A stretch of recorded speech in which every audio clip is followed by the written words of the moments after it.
Screen show हो रही है? Yes sir.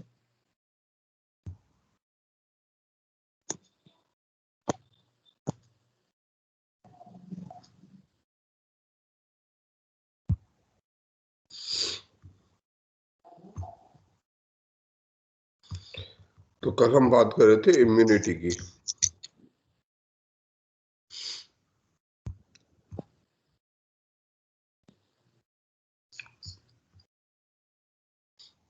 सर कुछ ऑर्गन ट्रांसप्लांटेशन के रिलेटेड कुछ बताने को बोल रहे थे ना कल?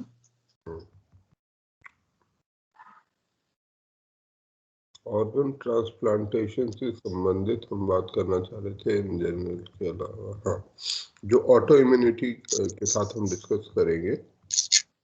ओके।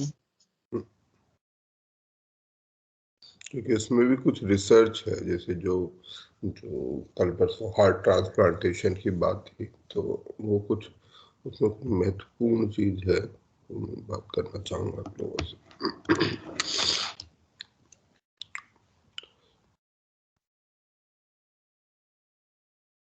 तो कल हम यहाँ पर बात कर रहे थे कि कैसे हमारे शरीर के जो टी सेल होते हैं, जो सेल मीडिएटेड इम्यूनिटी, ठीक है, सेल मीडिएटेड इम्यूनिटी को एक ह्यूमरल इम्यूनिटी है और एक सेल मीडिएटेड इम्यूनिटी है।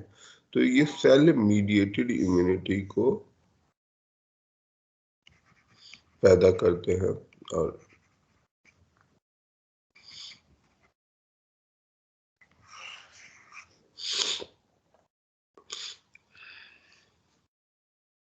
यहाँ से हम आगे बात कर रहे थे। इसके बाद जो है acquired immunity,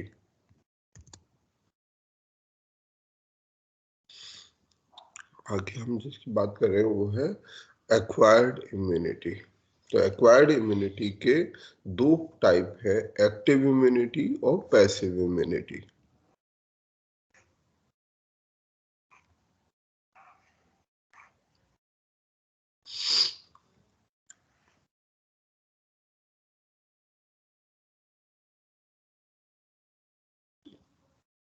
active immunity direct जो हमारे फॉरेन बॉडी है, जो डायरेक्टली किसी एक स्पेसिफिक फॉरेन एंटीजन के अगेंस्ट काम करती है। आई थिंक ये आपको दिख रहा है, ये छोटा तो नहीं दिख रहा ज्यादा?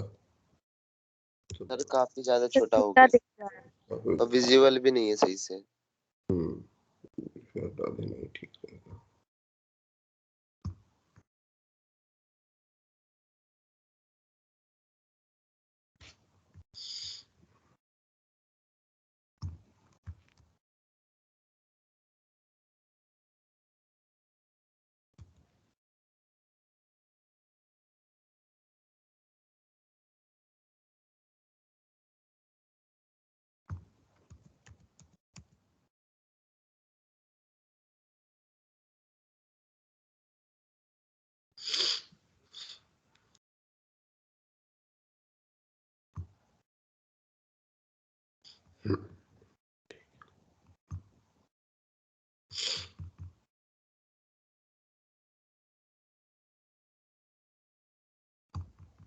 तो एक्वायर्ड इम्यूनिटी हमने बात कर लिया था। दो तरह की एक्वायर्ड इम्यूनिटी है, एक्टिव और पैसिव, ठीक। तो जो एक्टिव इम्यूनिटी होती है वो एक्वायर्ड होती है, अडेप्टिव होती है। एक्वायर्ड इम्यूनिटी के भी अंदर दो तरीके की इम्यूनिटी हो गई, हमने जो पढ़ा, इन्नेट इम्यूनिटी और एक्वायर्ड इम्यूनिटी। एक्वायर्ड इम्यूनिटी के दो हिस्से हो गए, active and passive. Active immunity हमें तब होती है जब हम किसी पैथोजन या एंटीजन के डायरेक्ट कांटेक्ट में आते हैं और उस पर्टिकुलर एंटीजन के खिलाफ हमारा शरीर रिएक्ट करता है, उसके खिलाफ एंटीबॉडीज बनाता है। इसमें भी primary response and secondary response होता है, जिसकी लगभग हम बात कर चुके होते हैं। पैसिव इम्यूनिटी तब होती है जो हमारे शरीर में हम एंटीबॉडीज जो एक्वायर करते हैं, ठीक है। तो जब हमारी एंटीबॉडी हमारे शरीर में जो बनी हुई होती हैं, उनको हम बनी बनाई एंटीबॉडी को एक्वायर कर लेते हैं। हमें एंटीबॉडी कहीं बाहर से मिल जाती है, पैसिवली प्राप्त हो जाती हैं। पैसिव एंटीबॉडीज के कुछ उदाहरण में है, जैसे हॉर्स सीरम, कुछ जैसे हमारे रेबीज के ट्रीटमेंट में ये काम करते हैं, और भी कई जगह पर इस प्रकार से एंटीबॉडीज दी जाती हैं। जैसे रेबीज जब बीमारी होती है तो रेबीज के दो इलाज होते हैं। एक इलाज में जिसमें कि हम उसको टीका लगाते हैं, और एक और इलाज होता है जिसमें एक सीरम दिया जाता है। तो इस सीरम के अंदर ऑलरेडी जिस हॉर्स के अंदर पहले रेबीज का वो लगाते हैं, उसे रेबीज कराते हैं, और फिर उस हॉर्स से वो निकाल कर एंटीबॉडीज निकाल कर वो दी जाती हैं। तो इस प्रकार से जो बनी बनाई एंटीबॉडीज ट्रांसफर की जाती है, रेडीमेड एंटीबॉडी ट्रांसफर की जाती हैं, ये हमारा पैसिव इम्यूनिटी कहलाता है। और बेसिकली पैसिव इम्यूनिटी का योगदान हमारे लिए हो जाता है जब प्राइमरी रेस्पॉन्स में हमारे शरीर को टाइम लग रहा है। जैसे अभी के समय में भी प्लाज्मा देने की जो प्लाज्मा ट्रीटमेंट है, प्लाज्मा ट्रीटमेंट भी एक प्रकार की पैसिव इम्यूनिटी प्रदान करना है। प्लाज्मा का जो ट्रीटमेंट देते हैं, प्लाज्मा चढ़ाया जाता है जब कोरोना के कुछ मरीजों में, आप लोगों ने काफी सुना होगा कि प्लाज्मा की जरूरत है। तो प्लाज्मा क्यों चढ़ाया जाता है? उस प्लाज्मा में जो लोग ऑलरेडी बीमार हो चुके हैं, उनके शरीर में एंटीबॉडीज मौजूद रहते हैं। तो यदि उस प्लाज्मा को बीमार व्यक्ति के शरीर में चढ़ाया जाए तो उसको कुछ बने बनाए एंटीबॉडीज मिल जाएंगे, क्योंकि जो मरीज गंभीर हो जाते हैं वो उनका शरीर उचित मात्रा में, पर्याप्त मात्रा में एंटीबॉडीज नहीं बना पा रहा होता है। ऐसे में उनको बाहर से एंटीबॉडीज देकर उस बीमारी से लड़ने का प्रयास किया जाता है। तो इस प्रकार की जो इम्यूनिटी है वो पैसिव इम्यूनिटी कहलाती है। उम्मीद है यहाँ क्लियर है, active and passive. Yes sir, clear है। हमारी एक एक्वायर्ड इम्यूनिटी है और पैसिव इम्यूनिटी, जिसमें हम इम्यून एजेंट को किसी दूसरे व्यक्ति से ले रहे हैं, तो पैसिव इम्यूनिटी कहलाती है। तो इन्नेट इम्यूनिटी, एक्वायर्ड इम्यूनिटी के अंदर में एक्टिव इम्यूनिटी और पैसिव इम्यूनिटी।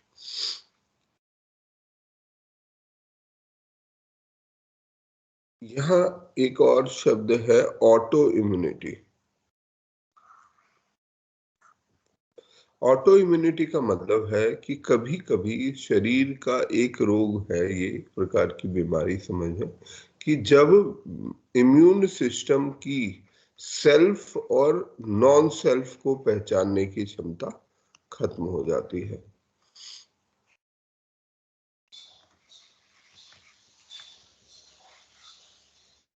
हमारा इम्यून सिस्टम इस सिद्धांत पर काम करता है, सेल्फ और नॉन सेल्फ के सिद्धांत पर। तो जो हमारे सेल्फ सेल होते हैं, अपने सेल होते हैं, उन पर इम्यून सिस्टम काम नहीं करता, बल्कि वो नॉन सेल्फ सेलों को, जो शरीर में घुसने वाले नॉन सेल्फ सेल हैं, उनको पहचानने की कोशिश करता है, उन्हें पहचान कर उन पर हमला करता है। परंतु कभी कभी ये क्षमता उसकी गड़बड़ा जाती है और वो अपने ही शरीर के कुछ टिश्यूज या सेल्स के प्रति हमला कर देता है, उन्हीं पर काम करना शुरू कर देता है। ऐसी ही बीमारियों को हम ऑटो इम्यून डिजीज कहते हैं। तो ये इम्यून सिस्टम का एक डिसऑर्डर है, उसकी डिजीज है, जिसमें वो फॉरेन एजेंट के बजाय अपने शरीर के ऑर्गन और टिश्यूज को ही प्रभावित करने लगता है। डायबिटीज दो प्रकार की होती हैं। तो डायबिटीज 1 टाइप 1 डायबिटीज बोलते हैं इसे। तो टाइप 1 डायबिटीज इसका एक उदाहरण है। ऐसे ही एक बीमारी है थायराइड की, उसमें भी इसी प्रकार से ये काम करता है। इस बीमारी के अंदर में ऑटो इम्यूनिटी, इस डायबिटीज 1 में हमारे शरीर में डायबिटीज के लिए कौन सा ऑर्गन वो है, उसके लिए पैनक्रियास क्या काम करते हैं? इंसुलिन बनाता है। इंसुलिन को प्रोड्यूस करता है। इंसुलिन हमारे शरीर में एक ऐसा हार्मोन है जो, उसके अलावा पैनक्रियास क्या करता है? इसके अलावा इंसुलिन बनाने के अलावा भी कोई काम करता है? पैंक्रियाटिक जूस प्रिपेयर करता है। पैंक्रियाटिक जूस बनाता है, डाइजेशन में रोल करता है। तो इसके दोनों काम है। ये हमारे शरीर के लिए इम्यून एक हार्मोन भी क्रिएट करता है। ये एंडोक्राइनल फंक्शन होता है, हार्मोन बनाना एंडोक्राइनल फंक्शन कहलाता है इसका। और ये एक्सोक्राइनल एक डाइजेस्टिव जूस बनाता है, इसलिए इसको एक्सोक्राइनल, ये इसका एक्सोक्राइनल फंक्शन होता है। इसके द्वारा ये जो इंसुलिन बनाया जाता है, ये इंसुलिन हमारे शरीर में बेहद जरूरी हार्मोन है, क्योंकि ये हमारे शरीर का जो शुगर है, शुगर लेवल को कंट्रोल करता है। शुगर लेवल को कंट्रोल करने के लिए जो इंसुलिन है वो जब हमारे शरीर में हम भोजन ग्रहण करते हैं, तो खाना खाने से क्या होता है, हमारे शरीर का ग्लूकोज का स्तर, ब्लड में ग्लूकोज का स्तर तेजी से बढ़ जाता है, क्योंकि उसे कंज्यूम होने में थोड़ा समय लगता है धीरे धीरे। तो वो उसको जो सेव कर ग्लूकोनियोजेनेसिस, ग्लूकोगन होता है, ग्लूकोजन उसको बनाना शुरू कर देता है। तो उससे तुरंत ही इंसुलिन के कारण जो ग्लूकोज का स्तर हमारे ब्लड में होता है वो कम हो जाता है। तो इस प्रकार से इंसुलिन की जिम्मेदारी होती है हमारे शरीर में ब्लड शुगर के लेवल को नियंत्रित करना।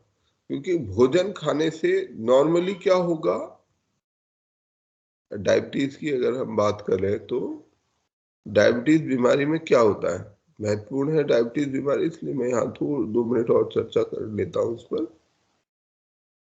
डायबिटीज बीमारी में क्या होता है, शुगर लेवल हाई हो जाता है। शुगर लेवल बढ़ जाता है। क्या केवल बढ़ ही जाता है, घट भी जाता है?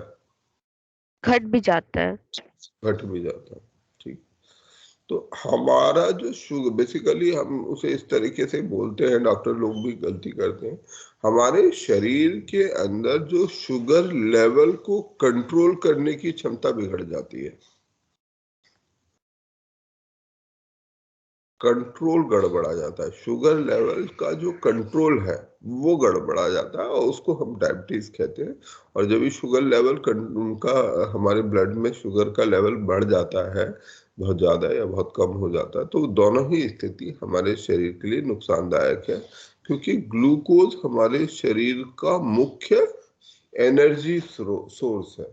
मतलब इस हद तक अगर हमें ग्लूकोज ना मिले तो उससे क्या प्रभाव पड़ेगा, ग्लूकोज का महत्व। सर हम हाइपरग्लाइसीमिया में चले जाएंगे, हाइपरग्लाइसीमिया होता है, ग्लूकोज बढ़ जाता है, एनर्जी नहीं मिलेगी। एनर्जी नहीं मिलेगी, ठीक है। अगर थोड़ी देर तक अगर एनर्जी ना मिले, आधा 1 घंटा 2 घंटा 4 घंटा, तो क्या फर्क है, ठीक है, पलंग पे पड़े रहते हैं, सोते रहेंगे। सर ये हाइपरग्लाइसीमिया क्या होता है? अभी उस पर आते हैं, इसको जब बात कर रहे हैं, अभी हम जिसकी बात कर रहे हैं वो कर रहे हैं डायबिटीज की है। यहाँ एक विषय चल पड़ा है देश में ऑटो इम्यूनिटी के अंदर पर, क्योंकि डायबिटीज एक अति महत्वपूर्ण विषय है हमारे लिए और हम इसको भूल ना जाए, तो इसलिए हम इस बीमारी को हिंदी में क्या बोलते हैं, डायबिटीज को मधुमेह। तो मधुमेह की बात कर रहे हैं। हमारे शरीर में अगर हम शुगर, क्योंकि हमारा जो डायबिटीज है, डायबिटीज को हम आम भाषा में बोलते हैं कि हमारा शुगर लेवल बढ़ गया है या घट गया है। ग्लूकोज एक प्रकार का शुगर है। अब मेरा सवाल आप लोगों से ये है कि ग्लूकोज का हमारे शरीर में क्या महत्व है? अगर हमारे शरीर को कुछ समय तक ग्लूकोज ना मिले तो क्या परेशानी है?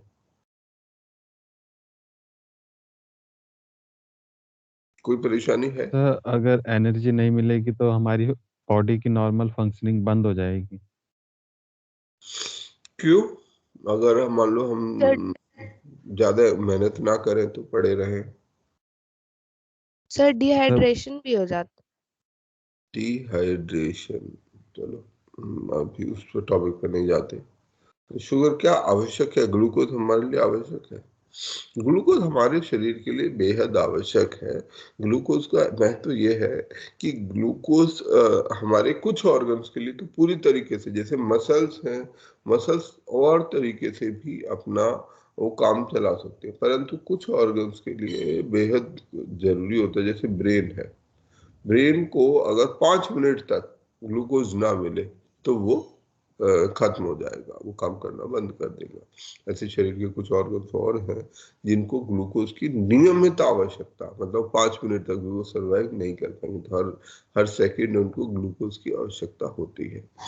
अब इसे हर वक्त ग्लूकोज प्रोवाइड कराने में दिक्कत क्या है?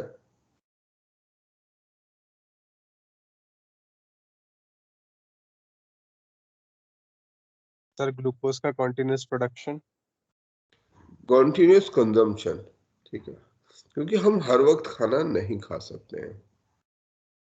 हम एक दिन में अगर 24 घंटे में देखें तो हमारा ग्लूकोज लेवल कैसे रहता होगा? मेरी लाइन टेढ़ी मेढ़ी हो जाए तो उसके लिए वो मत होना, परेशान नहीं होना, ठीक है। आप सुबह 8 बजे नाश्ता करते हो, 1:30 बजे लंच कर लेते हो, 8 बजे सोते।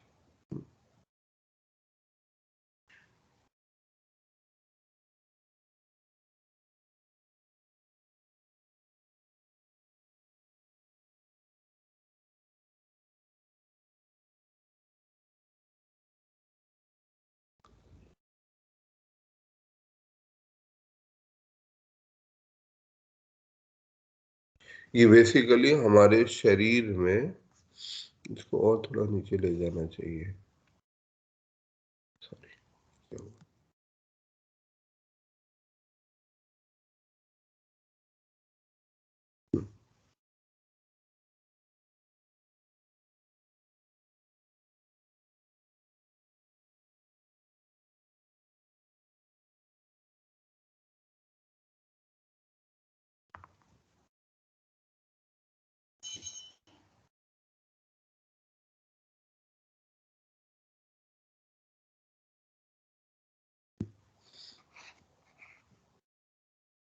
ये हमारे ब्लड में ग्लूकोज का स्तर है।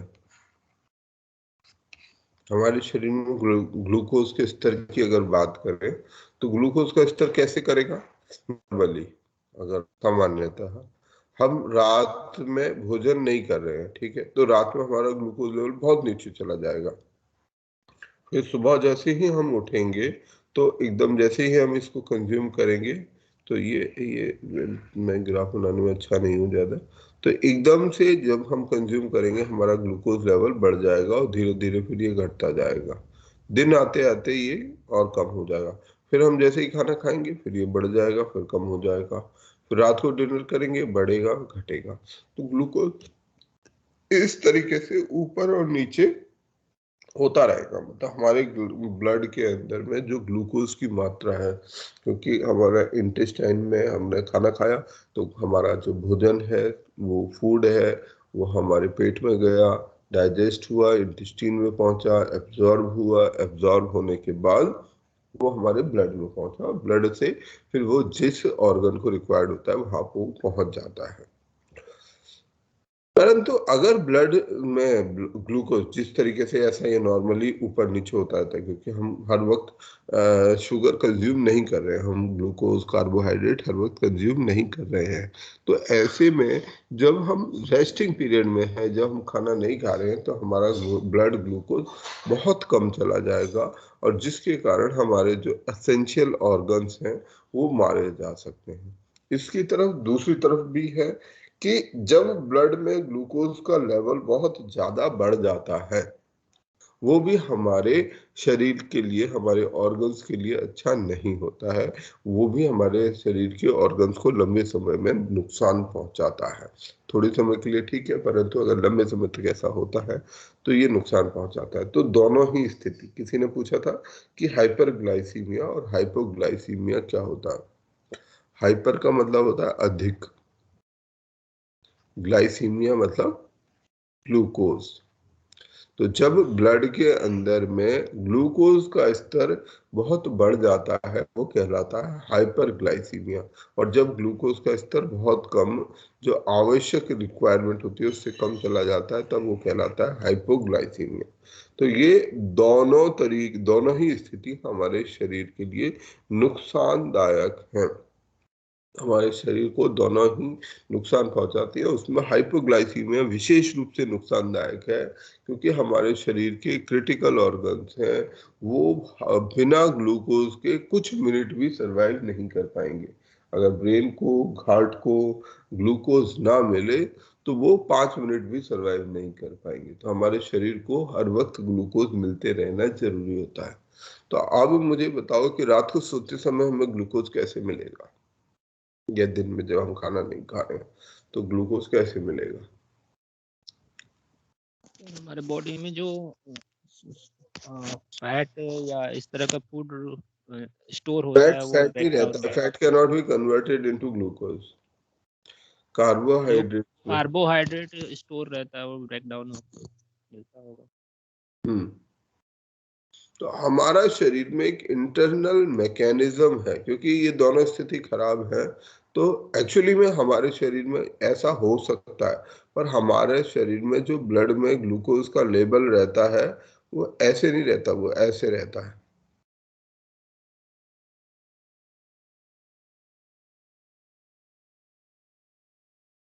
जब खाना खाते हैं तो ग्लूकोज का लेवल बढ़ता है थोड़ा सा, फिर नीचे जाता है, फिर बढ़ जाता है, फिर नीचे जाता है, फिर बढ़ता है, परंतु वो बहुत ज्यादा कम और बहुत ज्यादा दोनों ही नहीं होता। दोनों एक्सट्रीम से हमारे शरीर को बचाता है। वो हमारे शरीर में एक ग्लूकोज कंट्रोल है जिसमें इंसुलिन काम करता है, एक और हार्मोन होता है जिसका नाम ग्लूकागॉन होता है, वो काम करता है। तो ये हमारे शरीर में जो फंक्शनिंग है इसके लिए इंसुलिन मुख्यतः जिम्मेदार है। जो मेन कंट्रोल करने के लिए हार्मोन जिम्मेदार है वो है इंसुलिन।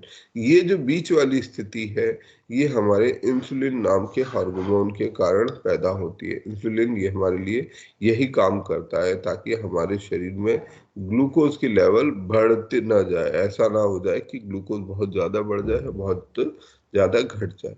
जब हमारे शरीर में एक्सेस ग्लूकोज होता है तो वो डाइवर्ट कर देता है ग्लूकोनियोजेनेसिस के लिए, जिससे कि वो स्टोर बन जाता है ग्लूकोज का। और जब शरीर में ग्लूकोज कम होने लगता है तो वहां से वो उसे डिप्लीट करना शुरू कर देता है, वहां से हम उसे कंज्यूम करना शुरू कर देते हैं, जिसके कारण हमारे शरीर में ग्लूकोज का स्तर हमेशा एक जैसा बना रहता है। हमेशा एक जैसा नहीं बनता, पर वो एक रेंज के अंदर में रहता है। जब डॉक्टर लोग आपसे बोलते हैं कितना शुगर होना चाहिए अधिकतम, जब अगर डॉक्टर लोग जैसे बताते हैं कि हमारा जो शुगर है नॉर्मल पर्सन के अंदर में, जब हम खाना खा लेते हैं तो 150 40, और जब हम खाना नहीं खा रहे रेस्टिंग उसमें तब 70-80 के आसपास। एग्जैक्ट वैल्यूज तो मुझे अब नहीं याद। तो इस बीच में, इस रेंज के बीच में रहना चाहिए। बहुत ज्यादा कम और बहुत ज्यादा, दोनों ही स्थिति खराब है। हाइपोग्लाइसीमिया विशेष रूप से खराब होता है क्योंकि ये इमीडिएट डेडली होता है। तो खास तौर में शुगर के मरीजों के लिए क्योंकि शुगर, अब जो शुगर का मरीज होता है उसे क्यों शुगर का मरीज बोला जाता है? आमतौर में वो ऐसा समझता है कि मेरा शुगर बढ़ गया, ठीक है, शुगर बढ़ने को हम बीमारी मानते हैं, पर एक्चुअली में ऐसा नहीं है। शुगर घटना उतना ही गंभीर, उससे कहीं ज्यादा गंभीर होता है। और sugar level control, sugar control poor होने के कारण उनका जो शुगर लेवल होता है कभी बार नीचे काफी चला जाता है। तो ऐसे में शुगर के मरीज को ये ध्यान रखना चाहिए कि उसे नियमित रूप से थोड़ा थोड़ा भोजन कम क्वांटिटी में नियमित रूप से करते रहना चाहिए, जिससे कि उसका जो शुगर का लेवल है वो बना रहे। अन्यथा शुगर के मरीजों को आपने सुना होगा, आपके घर में यदि कोई है तो उनको चक्कर आने लगते हैं, आंखों के आगे धुंधला या पसीना आना, ये सब सिम्टम्स होते हैं। और अगर ऐसे सिम्टम्स हैं तो उन्हें तुरंत जो है ग्लूकोज दिया जाना चाहिए, चीनी का घोल इस प्रकार से दिया जाना चाहिए, जिससे कि उनका ब्लड ग्लूकोज लेवल वो मेंटेन हो सके। क्योंकि जो हाइपर ग्लाइसीमिया है, जब शुगर ज्यादा होता है, ये लंबे समय में हमारे ऑर्गन्स को इफेक्ट करता है, 2, 4, 5, 10 साल में इफेक्ट करता है। परंतु हाइपोग्लाइसीमिया इमीडिएटली इफेक्ट करता है, 5 मिनट में असर कर देता है। तो हाइपोग्लाइसीमिया को तुरंत कंट्रोल किया जाना है, जरूरी होता है। तो हमारा जो इंसुलिन ये महत्वपूर्ण काम करता है, ये महत्वपूर्ण सिक्रीशन करता है जब पैनक्रियाज को हमारा जो इम्यून सिस्टम है वो पहचानना बंद कर देता है और इसके खिलाफ ही एक्ट करता है। तो इससे इंसुलिन का सिक्रीशन बंद हो जाता है और इसके कारण गंभीर प्रकार का एक डायबिटीज, जिसे डायबिटीज 1 बोलते हैं, जिसमें हमारे शरीर में इंसुलिन बनता ही नहीं है और इस इंसुलिन को बाहर से लेना पड़ता है, इंजेक्शन के द्वारा लिया जाता है। अभी कुछ कुछ नई टेक्नोलॉजीज भी हैं। जो आमतौर में जिस शुगर को हम लोग जानते हैं वो कौन सा शुगर है? तो ये वाला शुगर नहीं है, डायबिटीज 2 है। जो आमतौर पर हम लोग हमारे घरों में बुजुर्ग लोगों को, बड़े लोगों को जो शुगर है वो ये वाला है, डायबिटीज 2। डायबिटीज 2 में हमारा जो पैनक्रियाज है वो वहाँ कोई ये सेल्फ वाला रिएक्शन नहीं होता, परंतु जो हमारे रिसेप्टर्स होते हैं इंसुलिन के, वो काम करना पुअर हो जाते हैं, कमजोर पड़ते जाते हैं, जिस कमजोरी के कारण वो इंसुलिन का असर होना कम हो जाता है। तो इंसुलिन का असर घट जाता है, इंसुलिन बनता है परंतु उसका असर कम हो जाता है। और डायबिटीज हमारे देश में एक बड़ी समस्या है। India is said to be the capital of diabetes, ठीक है। हम इस बीमारी की राजधानी, करीब हमारे देश में 5% या 10% तक आबादी डायबिटीज नाम की बीमारी से पीड़ित है, प्रभावित है। इस पर सर, हाँ बोलो। ये पैंक्रियाज का इंसुलिन का सिक्रेशन बंद कर देना, इसमें सेल्फ और नॉन सेल्फ का क्या रिलेशन है?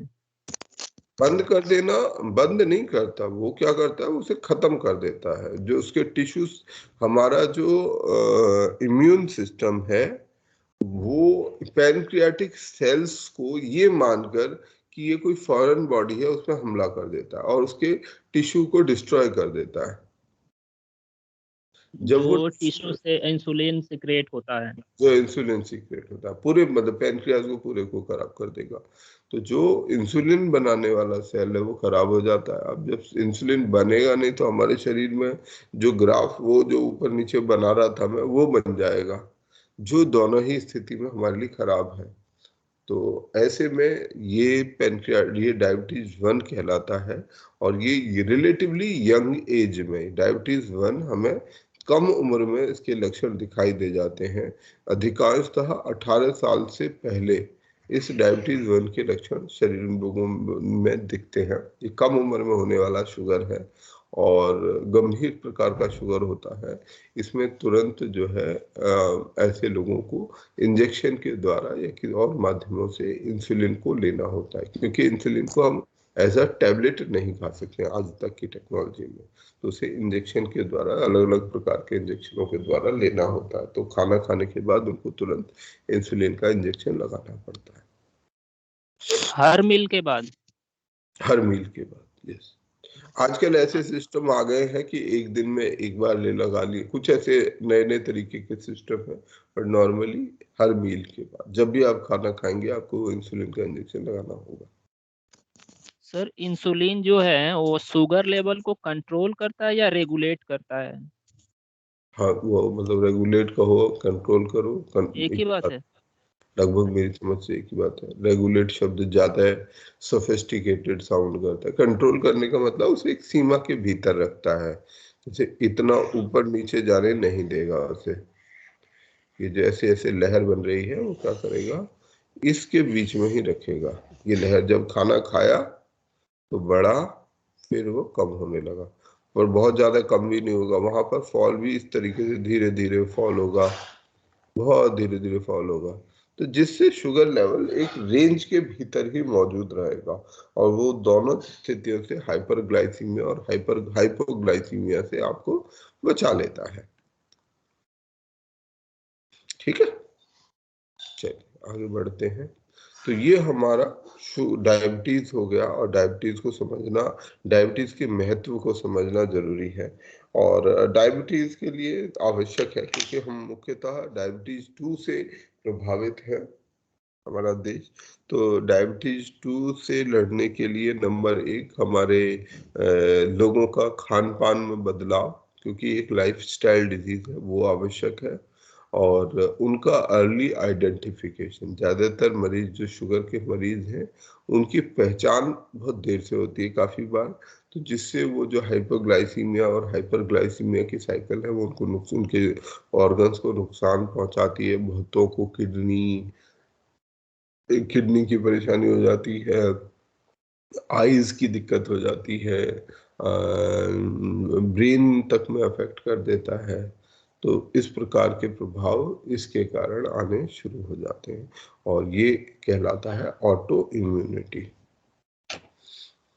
अच्छा, जिस टॉपिक की बात मैं कर रहा था ऑर्गन ट्रांसप्लांट की, वो हमारे इसमें है नहीं ना।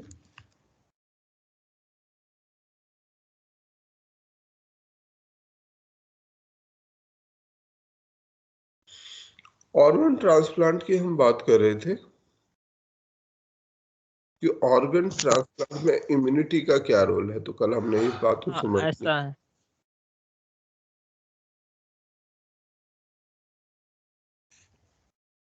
हमारा इम्यून सिस्टम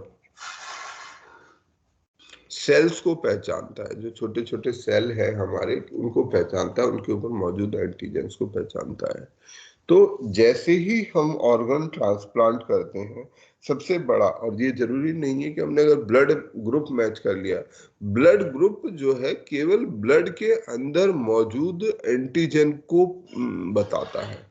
ठीक है, तो कोई जरूरी नहीं है। तो यहाँ पर सेल टाइपिंग एक होती है, सेल टाइपिंग ही शायद उसका लिए शब्द होता था, तो वो की जाती है, जिसके द्वारा हमारी जो मैचिंग है वो सेल के लेवल पे की जाती है जब ऑर्गन ट्रांसप्लांट करते हैं। और ऑर्गन ट्रांसप्लांट में उस मैचिंग के करने के बाद मरीज को वो ऑर्गन दिया जाता है, ट्रांसप्लांट किया जाता है, और उसके बाद उसे लंबे समय तक उसके इम्यून सिस्टम को सप्रेस किया जाता है इम्यूनो सप्रेसेंट दवाइयों के द्वारा, ताकि जो ऑर्गन, जो एक फॉरेन बॉडी है, क्योंकि ये हमारे शरीर से बाहर से आया है, फॉरेन बॉडी है, इस फॉरेन बॉडी को बॉडी रिजेक्ट ना कर दे, इम्यून सिस्टम उसमें हमला ना कर दे। और अगर वो हमला कर देगा तो हमारी सारी मेहनत और वो जो ऑर्गन है वो दोनों ही, जैसे किडनी है, अब किडनी मिलती नहीं है, वैसे भी किसी दूसरे से कभी कभी घर के लोगों ने उसको किडनी दी भी, तो वो किडनी, जो दूसरी किडनी दी गई, वो भी रिजेक्ट हो गई, और उसके कारण वो किडनी भी बेकार हो गई। तो इस चीज को बचाना हमारे लिए बेहद जरूरी होता है। तो ये इसके लिए हम आज के समय में इम्यूनोसप्रेसेंट दवाइयों का इस्तेमाल करते हैं, पर बहुत बार ये भी प्रभावशाली नहीं हो पाता। और आप लोगों ने सुना होगा, अगर कोई आपके संपर्क में आया होगा, कि ट्रांसप्लांट जो है फेल हो गया, या कुछ समय बाद वो ऑर्गन बेकार हो गया, उसको फिर जरूरत पड़ी ट्रांसप्लांट की। तो ये हमारे ऑर्गन ट्रांसप्लांट में एक मेजर इशू होता है। अब इसका हल क्या किया जा सकता है?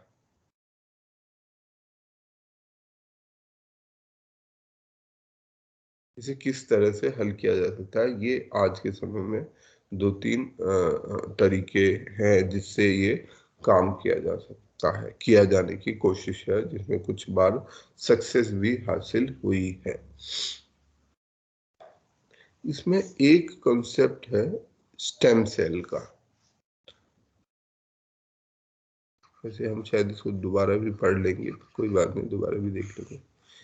आज के समय में आपने स्टेम सेल नाम का शब्द सुना होगा, और दूसरा बायोटेक्नोलॉजी।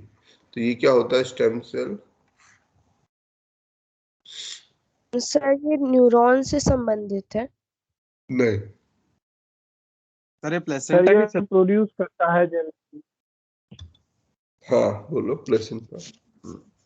ये सर ऐसा Yes, sir. सेल है जो प्लेसेंटा के सेल्स में जिसमें कैपेसिटी होती है No. किसी भी ऑर्गन को फॉर्म करने का या किसी भी तरह के टिश्यू को फॉर्म करने का। वेरी करेक्ट, बहुत अच्छी बात है, बिल्कुल सही। स्टेम सेल है ना, हमें ये बात समझनी चाहिए, क्या हम सब किससे बने हैं बायोलॉजिकली? सेल से बने हैं। कितने सेलों से बने हैं हम? 2 टाइप Alien के है। सेल से। हैं? 2 टाइप के सेल से, कौन कौन से? जर्म सेल और सोमैटिक। जर्म सेल, स्पर्म और ओवा, जो कि हैप्लॉइड सेल होते हैं, जिनके अंदर आधे आधे क्रोमोसोम्स होते हैं, स्पर्म और ओवा।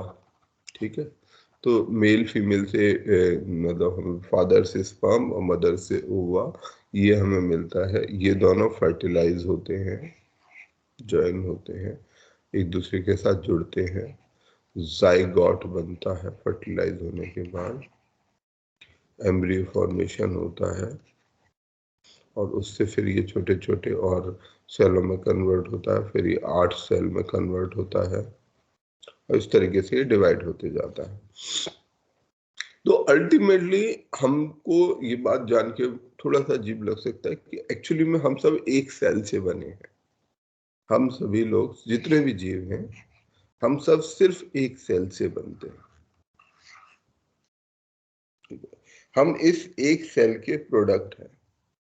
हमारे शरीर के अंदर कितने अलग अलग तरीके के ऑर्गन्स हैं, कितना सारा चीजें हैं, आँख नाक कान सब कुछ है, परंतु ये सब कुछ केवल एक सेल से बन जाता है।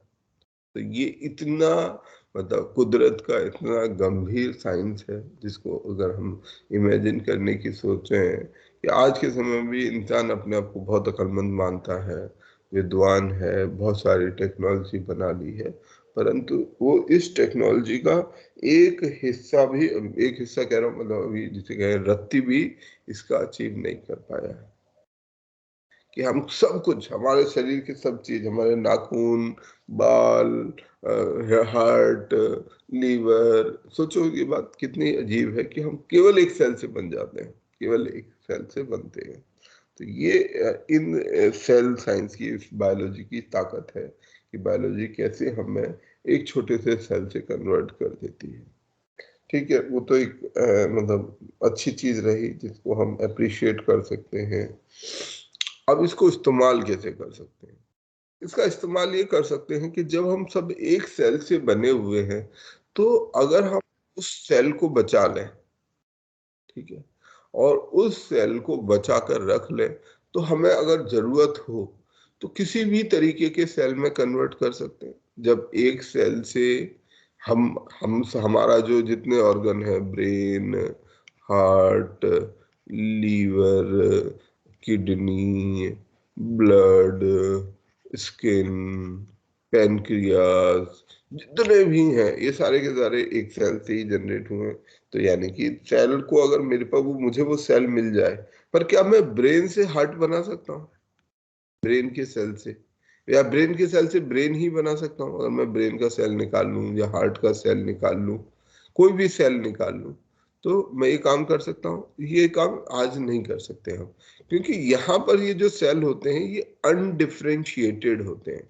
अभी ये ऑर्गन के सेल में कन्वर्ट नहीं हुए थे इस स्टेज में। अर्ली स्टेज में हमारे जो सेल होते हैं वो अनडिफ्रेंशिएटेड रहते हैं और उसके बाद ये डिफ्रेंशिएट होना शुरू कर देते हैं। डिफ्रेंशिएट मतलब अलग अलग लाइन में चलना शुरू कर देते हैं। कुछ ब्रेन के सेल बनना शुरू हो जाते हैं, कुछ हार्ट के सेल बनना शुरू हो जाते हैं, कुछ लिवर के सेल बनना, हर एक ऑर्गन के सेल बनना अलग अलग शुरू हो जाते हैं और इसको हम बायोलॉजी में डिफ्रेंशिएशन का प्रोसेस बोलते हैं।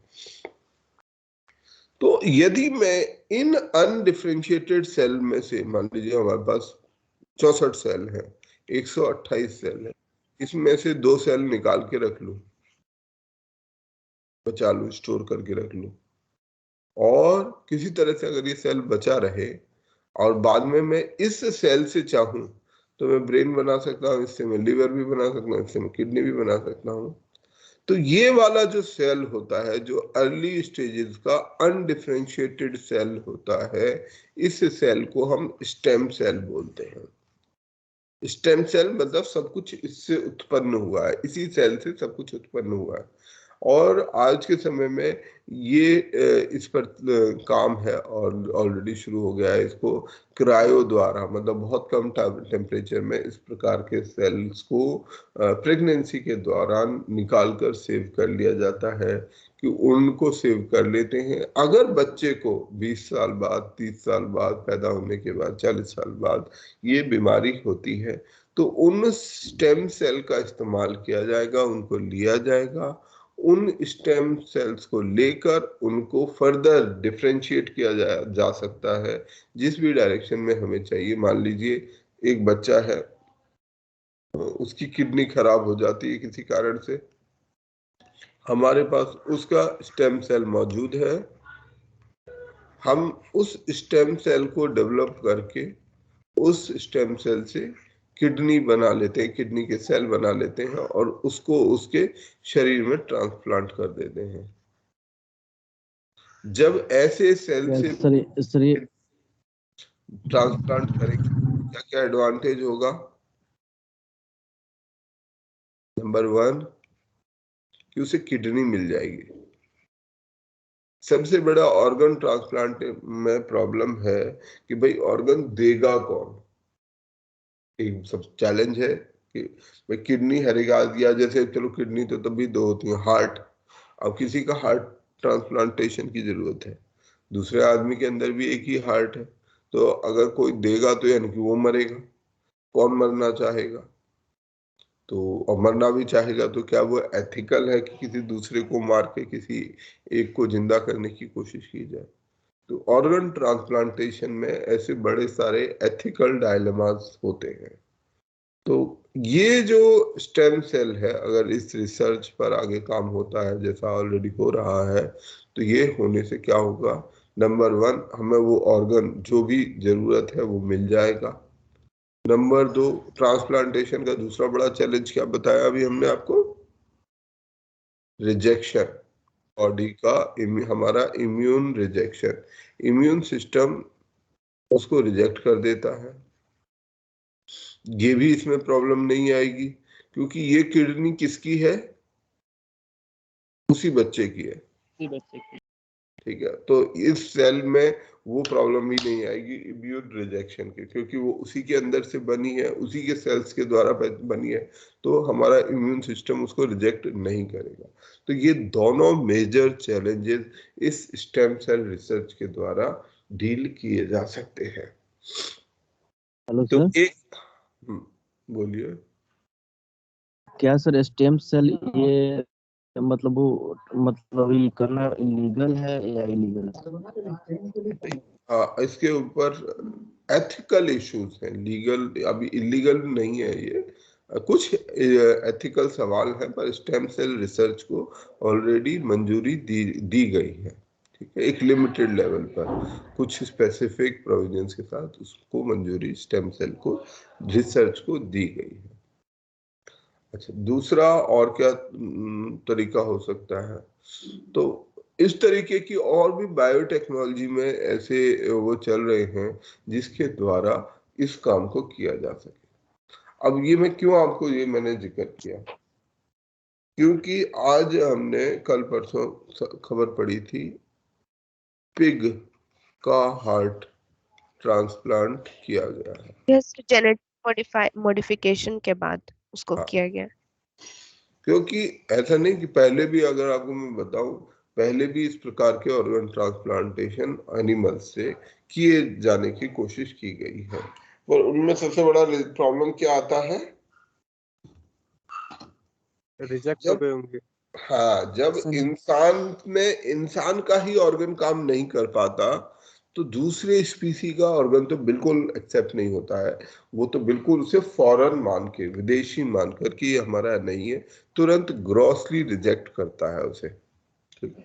अगर जब हम मैचिंग वगैरह करते हैं, सारी तरीके की, कई तरीके के टेस्ट होते हैं, जो मैचिंग होती है ऑर्गन ट्रांसप्लांटेशन से पहले मल्टी लेवल होती है, परंतु उसको करने के बावजूद भी हमारी बॉडी पहचान लेती है कि ना, ये नहीं है हमारा, ये हमारे शरीर का हिस्सा नहीं है, ये तो फॉरेन बॉडी है, उस पर भी अटैक कर देती है। तो ऐसे में किसी दूसरी स्पीशी, किसी दूसरी बायोलॉजिकल स्पीसी का ऑर्गन कैसे वो एक्सेप्ट कर लेगा? तो ये सबसे बड़ा चैलेंज था। और इसी में ये काम किया गया कि भाई उसको जेनेटिकली मॉडिफाई किया जाए। तो जो ये रिसर्च की गई है, ये जो काम किया गया है, इसमें हार्ट को लगाया गया है पिग का, पर क्यों लगाया गया? आफ्टर जेनेटिक मॉडिफिकेशन, उसमें इस तरीके के जेनेटिक बदलाव किए गए जिसमें कि हमारे शरीर का इम्यून सिस्टम उसको पहचान ना सके, ये ना पहचान सके, ये ना ट्रीट करे कि ये फॉरेन ऑर्गन है, विदेशी ऑर्गन है। और इस रिसर्च का अगर ये सक्सेसफुल होती है, जेनेटिकली मॉडिफाइड हार्ट ट्रांसप्लांटेशन का अगर सक्सेस होता है, तो इससे क्या फायदा होगा? इसका बहुत बड़ा फायदा हो सकता है। अगर ये रिसर्च सक्सेसफुल प्रूव होती है तो क्या फायदा होगा? सर दूसरे एनिमल्स का ट्रांसप्लांट हो जाएगा। हाँ, क्योंकि हमारे आसपास ऐसी बहुत सारी बीमारियां हैं, एक नहीं बहुत सारी बीमारियां हैं, जिन बीमारियों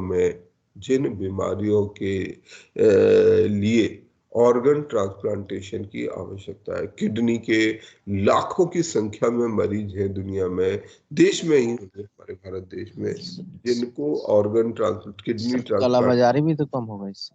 बहुत कम हो जाएगी, कालाबाजारी खत्म हो जाएगी, जो एथिकल इश्यूज है वो काफी कम हो जाएंगे। क्योंकि प्रॉब्लम होती है किडनी, जब कोई मान लीजिए किसी के घर में कुछ होता है, इसमें ये भी किया गया है कि केवल आपके सगे संबंधी ही आपको दे सकते हैं, आप किसी को पैसा देकर नहीं ले सकते हैं।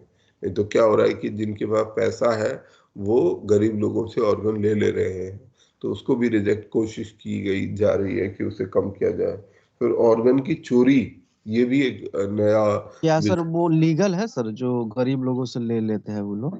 नहीं, उसको बंद कर दिया गया है। अभी भी लीगली लोग करते हैं, पर उसको आज के समय में स्थिति ये है कि ऑर्गन ट्रांसप्लांट आप केवल अपने रिलेशन के लोगों से ही ले सकते हैं। उसको बाहर से रिलेशन के लोगों से लेने का ये एडवांटेज ये होता है, नंबर एक, उसमें एथिकल इशू कम है, नहीं है। नंबर दो, उसमें हो सकता है जेनेटिक कॉम्पेटिबिलिटी ज्यादा हो, तो ये कारण होता है। परंतु अगर ये रिसर्च, जो पिग वाली रिसर्च है, ये सक्सेसफुल होती है, तो ये एक बहुत बड़ा लैंडमार्क चेंज ले आएगी। क्योंकि लोगों के भीतर जो ऑर्गन की आवश्यकता है, किसी को कॉर्निया की जरूरत है, आंखों के लिए कॉर्नियल ट्रांसप्लांट होता है, किसी को हार्ट की ट्रांसप्लांट, लंग ट्रांसप्लांट की जरूरत है, किसी को किडनी, लीवर, तो ऑर्गन्स के, इवन पेनक्रियाज का ट्रांसप्लांट, जैसे जो इंसुलिन है, आज के समय में हम इंसुलिन के इंजेक्शन पर निर्भर है, तो ये जो पेनक्रियाज का अगर ट्रांसप्लांट कर दें, तो हम लोगों के अंदर वो जो डायबिटीज नाम की बीमारी है उसका भी इलाज कर सकते हैं। तो अगर इस तरह से ऑर्गन बन जाएंगे, तो ऐसे ऑर्गन हमारे बहुत से लोगों के जीवन के लिए बहुत लाभदायक हो जाएंगे। तो इसलिए ये रिसर्च और ये इम्यून सिस्टम का अध्ययन हमारे लिए जरूरी है। सर ये टर्म कितने दिन में ऑर्गन तैयार हो जाते हैं? क्या हो जाते हैं?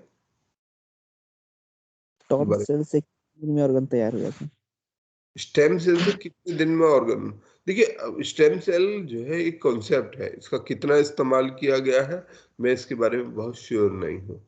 स्टेम सेल एक बेसिकली कैसे स्टेम सेल के लिमिटेशन क्या है, अगर आप स्टेम सेल के लिमिटेशंस की बात करें, नंबर एक, हमें प्रेगनेंसी के दौरान जब कोई वुमेन प्रेग्नेंट है उस दौरान, क्योंकि स्टेम सेल उसी समय मौजूद होते हैं जब वुमेन प्रेग्नेंट होती है, तो प्रेगनेंसी के दौरान उस स्टेम सेल को निकालना होगा, उस स्टेम सेल को प्रिजर्व करना होगा, उसको संभाल कर रखना होगा, कितने समय तक, 30 से 40 या उससे भी ज्यादा साल तक, जब तक वो बच्चा बड़ा नहीं होता।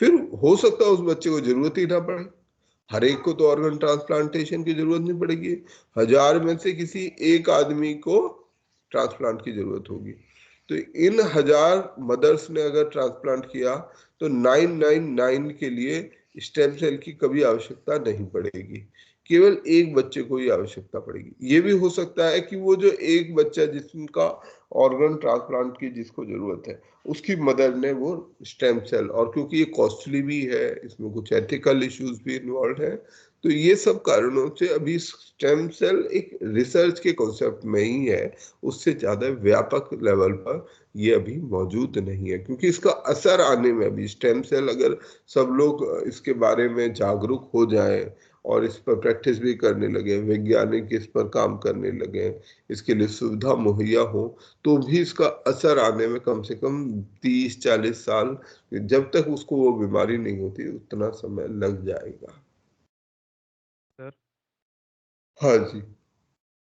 सर मैं ये पूछना चाह रहा था, जो अभी मैंने ये इसके बारे में कल पढ़ा, पिग वाले के बारे में, तो उसमें ये बता रहे थे कि अब हमारे जेनेटिक मॉडिफिकेशन करके हम अपने बॉडी का स्ट्रक्चर भी पहले से ही कोड कर सकते हैं, ऐसा कुछ भी है? जैसे कि हम काले हो सकते हैं, गोरे हो सकते हैं, या आंखें का रंग बदल सकते हैं, ऐसा संभव है सर? देखो थ्योरेटिकली संभव है, थ्योरेटिकली तो संभव है। हम आज जीन्स के साइंस को समझते हैं, हमारे शरीर में कोई एक जीन है जो हमारे रंग को निर्धारित, हमारे स्किन कलर को निर्धारित कर रहा है। अगर मेरे को वो जीन पता चल जाए और मैं उसे मॉडिफाई कर सकूं बिना किसी दूसरी समस्या के, तो आसान हो जाएगा, मैं उसका चेंज कर दूंगा। परंतु जीन जो जेनेटिक मॉडिफिकेशन की स्टडी है ये अभी बहुत ही ज्यादा अर्ली है, क्योंकि हमें ये तो पता है कि ये वाला पर्टिकुलर जीन इस कलर के लिए जिम्मेदार है, स्किन के कलर के लिए, ठीक है, ये ज्ञान हमें हो सकता है, परंतु हमें इस बात का ज्ञान नहीं है कि जब मैं इसको बदलूंगा तो इसके क्या क्या प्रभाव हो सकते हैं। हो सकता है एक प्रभाव तो ये ठीक है कि स्किन का कलर ऐसा हो गया, परंतु उसके और क्या प्रभाव हो सकते हैं उसकी जानकारी हमारी लगभग ना के बराबर है, सीमित है। तो और इस जानकारी के अभाव में अगर हम कोई ऐसा एक्सपेरिमेंट करते हैं और लोगों के साथ ये एक्सपेरिमेंट किए जाते हैं तो उसके जो परिणाम हो सकते हैं वो बेहद गंभीर हो सकते हैं। पता चला आपने स्किन को, काले को गोरा तो कर दिया, काले को गोरा करना एक कॉस्मेटिक आवश्यकता है, ठीक। अब कुदरत ने आपको काला बनाया है या गोरा बनाया है, इसका कुदरत का अपना एक मंतव्य है, इसका एक ऑब्जेक्टिव रहा होगा। बिना कारण तो कुदरत में कोई चीज नहीं है, कार्य कारण का एक सिद्धांत है, हर चीज का एक कारण है, हर जो भी चीज हमें दिख रही है उसका एक कारण है। तो उस कार्य कारण के सिद्धांत में हमें ये तो पता है कि काला गोरा, परंतु हमें ये नहीं पता कि जैसे ही हम उसे गोरा करेंगे उसके क्या क्या प्रभाव पड़ेंगे। एक एक तो सीधा प्रभाव, एक हो सकता है इनडायरेक्ट प्रभाव, कि वो जो जीन है स्किन का कलर तो निर्धारित करता ही था, परंतु वो दो चीजें और निर्धारित करता था, और वो दो चीज आपने क्योंकि गड़बड़ कर दी तो उसके शरीर में कोई ऐसी विकृति पैदा हो गई जो उसके लिए भारी गंभीर उसके लिए समस्या हो गई। तो ऐसे कई सारे चैलेंजेस को अभी हमें देखना, उनको जानना अभी हमें बाकी है समझना, क्योंकि हम इस साइंस के बारे में बहुत लिमिटेड जानते हैं, अभी बहुत कुछ रिसर्च चल रहा है। परंतु ऑर्गन ट्रांसप्लांट इसलिए एक्सेप्टेबल है कि भाई एक व्यक्ति है, वो व्यक्ति हार्ट के ऐसे गंभीर रोग से पीड़ित है कि हमें पता है कि अगर इसको कोई दूसरी ट्रीटमेंट नहीं मिला तो ऐसे भी ये अगले 2 महीने 3 महीने से ज्यादा सरवाइव नहीं कर पाएगा। 1 महीने से जब तक इसको दवाइयां देंगे, हॉस्पिटल में रखेंगे, तभी तक ये जीवित रहेगा। और अगर ऐसे व्यक्ति को, जिसका हमें ऐसे भी पता है कि हाँ इसका जीवन ऐसे ही जा रहा है, तो ऐसे व्यक्ति को अगर कोई ऐसा एक्सपेरिमेंट किया जाता है और उससे उससे कुछ लाभ हो जाता है, तो वो एक एक बदलाव है, एक क्रांतिकारी बदलाव उसके कारण हो सकता है, बायोलॉजी के उस एक्सपेरिमेंट के कारण। तो हमें यहाँ पर ये जो एथिकल प्रश्न है, एथिक्स का प्रश्न है, उसको जरूर लेकर चलना पड़ता है, क्योंकि जितनी ये रिसर्च है, बायोटेक्नोलॉजी की रिसर्च, जेनेटिक रिसर्च, इसके लिए दोनों पक्ष मौजूद हैं। क्योंकि आज भी लोग बहुत ज्यादा स्केप्टिक है कि क्या हमें इस लेवल पर जाकर बदलाव करने चाहिए। हमने कह तो दिया, अब जैसे हम स्टेम सेल की बात करें, हम ये कह रहे हैं कि मान लीजिए 128 डिफरेंशिएटेड सेल है, इसमें से 2 सेल हम ले लें, रह गए 126। हमें पता है कि इन जब 128 से 126 सेल रह जाएंगे, उसका क्या परिणाम होगा हम जानते नहीं है। हम ये तो जानते हैं कि ये 2 सेल ले लेंगे तो उससे हम ये कर सकते हैं, वो कर सकते हैं, ठीक है, ये थ्योरेटिकल पॉसिबिलिटी है। परंतु एक फंडामेंटल पॉसिबिलिटी ये भी तो है कि ये जब सेल कम रह जाएंगे, या लेने के समय में आप जब सेल पिक कर रहे हो, कोई और सेलों को आपने नुकसान पहुंचा दिया, हो सकता है आप डायरेक्टली इनडायरेक्टली भ्रूण हत्या कर दो। बहुत कुछ ऐसा हो सकता है जो इस रिसर्च के दौरान गड़बड़ हो सकता है। तो वो सब अभी जाना जाना बाकी है। ओके, तो ये एक इंटरेस्टिंग एरिया है, पर और इसमें काफी सारी डेवलपमेंट्स हो रही हैं। हम लोगों को इससे अपडेटेड रहना चाहिए, दोनों पक्षों को समझना चाहिए। सर स्टेम सेल से लेके एक कंफ्यूजन है कि ये जो हम ऑर्गन डेवलप करेंगे वो तो लैब में करेंगे या फिर से इंसर्ट करेंगे वीमेन के अंदर वो स्टेम सेल को? मेरे ख्याल से जो भी कॉन्सेप्ट है वो से लैब में, सर लैब में होगा सर ये लैब में ही होगा सर। लैब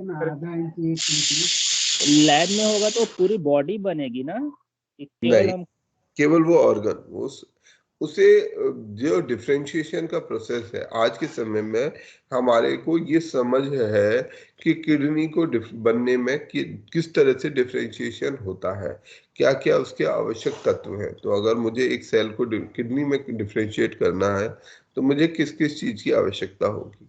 अगर मुझे हार्ट में, उसे हार्ट सेल्स में डिफरेंशिएट करना है, तो मेरे को वो भी पता है। तो जिस चीज की आवश्यकता होगी मैं उस डायरेक्शन में उसको ले जा सकता। बाकी ये अर्ली रिसर्च है, अभी हम लोग इसको लेकर बहुत वो नहीं है, ये मतलब अर्ली कभी काम हो रहे हैं इसके, जो है जिस तरीके से उसे रिजल्ट में कन्वर्ट होना है उसमें भी समय लगेगा। अच्छा, आज के समय में उसका प्रिजर्वेशन, क्योंकि स्टेम सेल में सबसे पहली चीज है उसे प्रिजर्व किया जाना। अगर आपने बच्चे का स्टेम सेल प्रिजर्व नहीं किया तो वो उससे फिर वो स्टेम सेल आगे इस्तेमाल हो ही नहीं सकता। अच्छा, सर हमारा स्टेम सेल थेरेपी सर वो कैसे होगा? क्या चीज, स्टेम सेल थेरेपी? अब उसको स्टेम सेल थेरेपी बोलेंगे ना, उसी को स्टेम सेल के जरिए से हम ये थेरेपी स्टार्ट करेंगे कि हम उसको जिस भी तरीके के सेल होंगे वो प्रोवाइड कराएंगे, या शरीर के अंदर भी इनको इंजेक्ट किया जा सकता है अगर किसी खास तरीके के डिफरेंशिएटेड सेल की आवश्यकता है तो, ताकि शरीर उसको अपने आप, मान लीजिए स्टेम सेल किसी के बचा के रखे हुए हैं, तो उनको इंजेक्ट करने से वो अपने आप भी डिफरेंशिएशन का प्रोसेस कर सकता है। ये कुछ कुछ हाइपोथेटिक, कुछ कुछ रिसर्च की चीजें हैं जो आज चल रही हैं। हमारे अपने विषय पर आ जाते हैं, वैक्सीन। वैक्सीन के बारे में हमने एट लेंथ पीछे जो क्लास की थी उसके अंदर डिस्कस किया था। तो वैक्सीन क्या होता है, आप लोग बताइए, व्हाट इज अ वैक्सीन?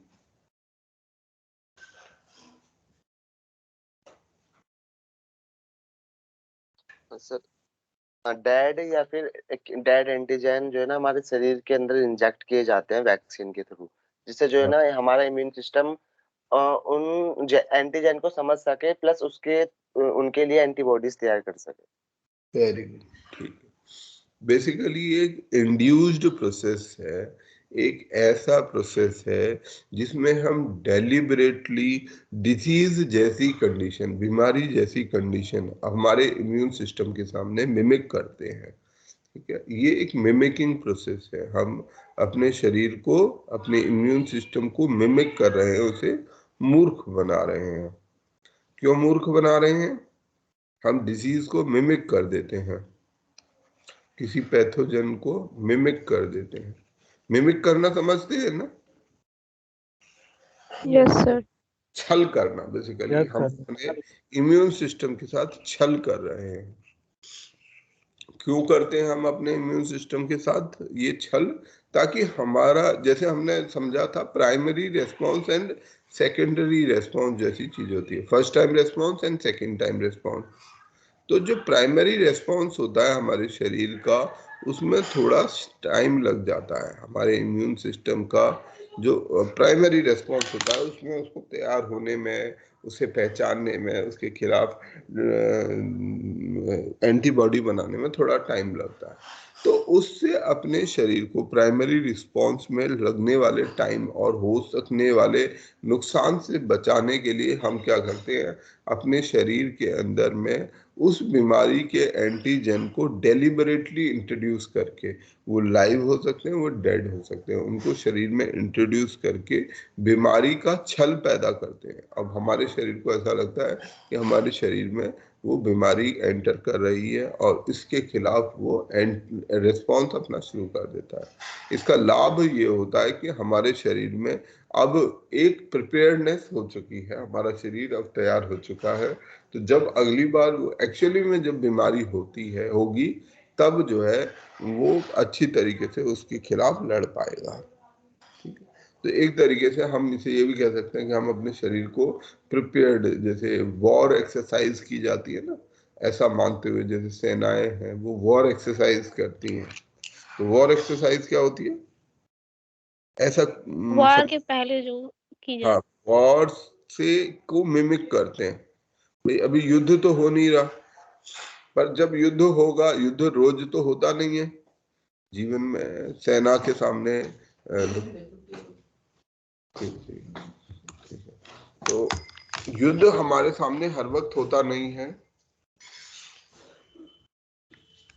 युद्ध जब होगा तब एक अप्रत्याशित सिचुएशन ना क्रिएट हो, हमें आइडिया रहे कि क्या क्या हमें उस समय झेलना होगा, उसको तैयार करने के लिए हम वॉर एक्सरसाइज करते हैं। इसी तरीके से हमारे शरीर में ये इम्यून सिस्टम है, इम्यून सिस्टम को हम एक तरीके से एक्सरसाइज करवाते हैं। तो ये कहलाता है हमारा वैक्सीनेशन।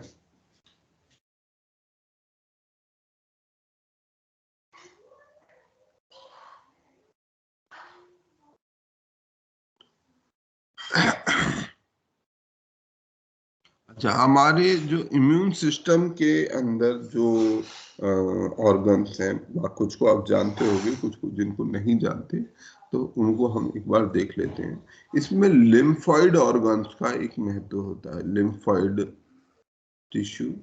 ठीक है, लिम्फेटिक सिस्टम होता है हमारे शरीर के। आप लोगों ने शायद स्कूल में पढ़ा होगा थोड़ा बहुत, तो हम एक बार देख लेते हैं। उसके कुछ इंपॉर्टेंट पार्ट होते हैं। टॉन्सिल्स एंड एडिनॉइड, है ना, हमारे शरीर में गले के पीछे टॉन्सिल्स होते हैं और ऊपर की तरफ एडिनॉइड्स होते हैं। तो ये टॉन्सिल्स क्या काम करते हैं? टॉन्सिल्स और एडिनॉइड, ये हमारे शरीर में जब हम कुछ खाते हैं, निगलते हैं, तो उस समय पर कोई ऐसी चीज हो तो उसको रोकने का काम करते हैं टॉन्सिल्स और एडिनॉइड। और जब कोई ये बढ़ जाते हैं, तब बढ़ जाते हैं जब ये किसी बीमारी के कारण जो है वो कर जाते हैं। कभी कभी इनका ज्यादा बढ़ जाना भी एक समस्या बन जाता है। इसी के अलावा गले में और बहुत छोटे छोटे नोड्स होते हैं। फिर थाइमस होता है जो हमारे चेस्ट के स्टर्नम के पीछे की तरफ होता है। हमारे शरीर में, पूरे शरीर में एक लिम्फ नोड्स का नेटवर्क है। स्प्लीन है। पेयर्स पैच, हमारी जो इंटेस्टाइन होती है, इंटेस्टाइन के अंदर भी एक लेयर जैसे एक पैचेस बने रहते हैं, वो भी हमारे इम्यून सिस्टम, क्योंकि इंटेस्टाइन भी एक ओपनिंग है जहां से हमारे शरीर में कोई भी पैथोजन घुस सकता है, तो वहां पर भी ये मौजूद रहता है। अपेंडिक्स एक ऑर्गन जो होता है, जो वेस्टिजियल ऑर्गन कहलाता है, इसके अंदर भी अपनी इम्यून सिस्टम की लिमिटेड कैपेसिटी मौजूद रहती है। और इसके अलावा बोन मैरो होता है, जो हमारी लॉन्ग बोन्स हैं, जैसे थाई की बोन है, और इसके अलावा हमारे वर्टिब्रा के भीतर ये बोन मैरो मौजूद रहता है। अर्ली स्टेजेस में बोन मैरो और बोन्स में भी रहता है, पर धीरे धीरे वो खत्म होता जाता है। और ये बोन मैरो हमारे वर्टिब्रा, थाई, रिब्स में रहता है, और इसका काम होता है मुख्यतः जो ब्लड सेल्स होते हैं उनको पैदा करना, उनको बनाना, बोन मैरो का। इस बोन मैरो के अंदर जो है हमारे ब्लड सेल पैदा होते हैं, क्योंकि हमारे ब्लड सेल बहुत जल्दी जल्दी समय के हिसाब से खत्म होते जाते हैं, तो उनको वापस बदलना, जैसे आरबीसी की लाइफ कितनी होती है नॉर्मली, रेड ब्लड सेल्स की का जो जीवन होता है कितने दिन का होता है? 90 10 दिन से होता है 12 ना, 120 दिन का, 4 महीने। 4 महीने के आसपास। तो 120 दिन में ये आरबीसी खत्म, मतलब वो एवरेज ये खत्म हो जाएंगे, तो नए आरबीसी, उतने सारे आरबीसी को, नए आरबीसी 101 सेल 120 में, तो जितने आरबीसी घूम रहे हैं उनको बदलना होगा। ऐसे ही डब्ल्यूबीसी है, उनका अपना टाइम है, तो उनको पैदा करने का काम ही हमारा बोन मैरो करता है।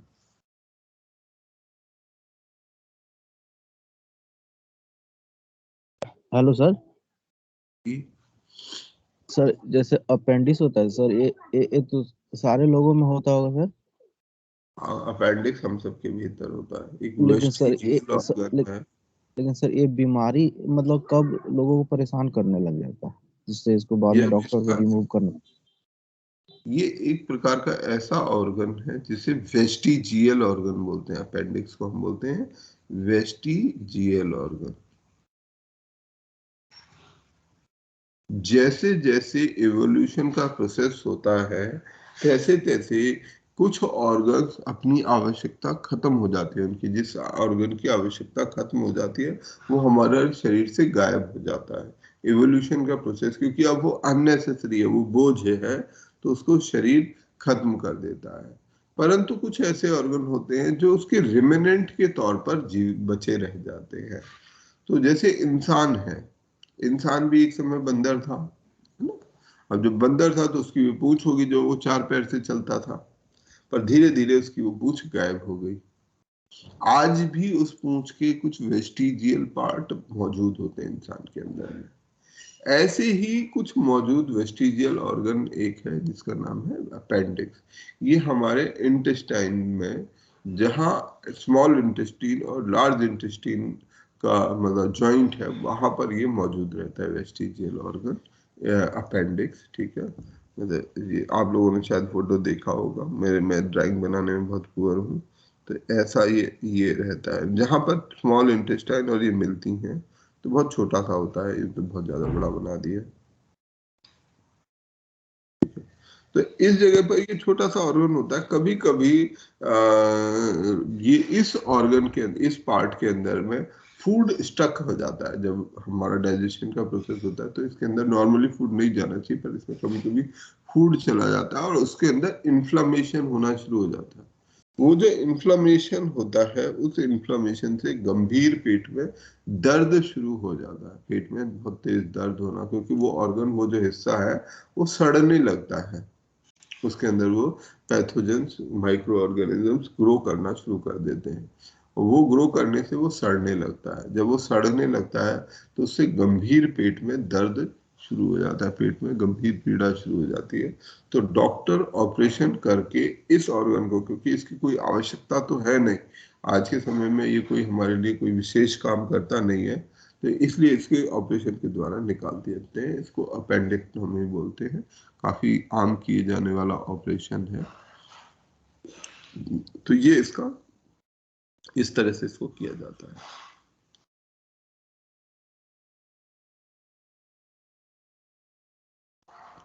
जो ये हमने पढ़ाई करी पूरे इम्यून सिस्टम और इसके जो कॉम्प्लेक्स बॉडी फंक्शन है, इसकी स्टडी को हम इम्यून सिस्टम इम्यूनोलॉजी बोलते हैं।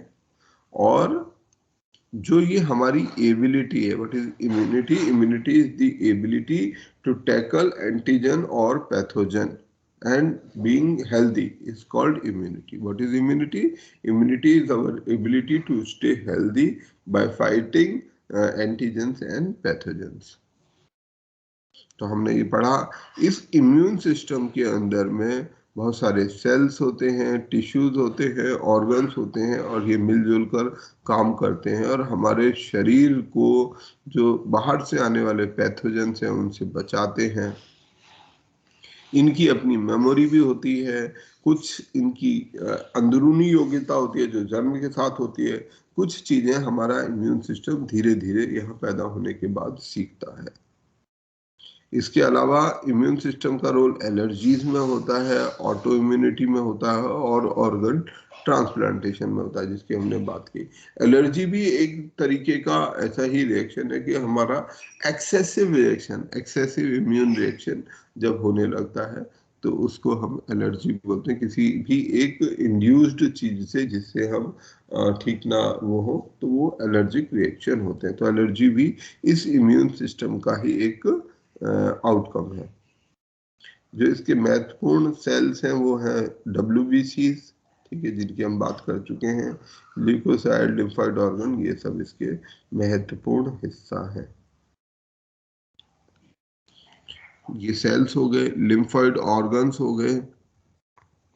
लिम्फोइड ऑर्गन्स में bone marrow, blood vessels, lymph node, lymphatic vessel, thymus, spleen and other cluster of lymphoid tissue जैसे पेयर्स पैच। तो ये सब मिलकर लिम्फोइड ऑर्गन्स बनाते हैं, छोटे छोटे ऑर्गन्स हैं जो हमारे लिम्फ नोड्स को, और मेनली ये हमारे लिम्फोसाइट के ओरिजिन, उनके पैदा करने, उनको मैच्योर करने और प्रोलिफरेशन का काम करते हैं। इसके अलावा ये इन ऑर्गन्स में कनेक्टिव फ्लूइड होता है, कनेक्टिव टिश्यू होते हैं और वाइट ब्लड सेल होते हैं जो एक दूसरे से जोड़ते हैं।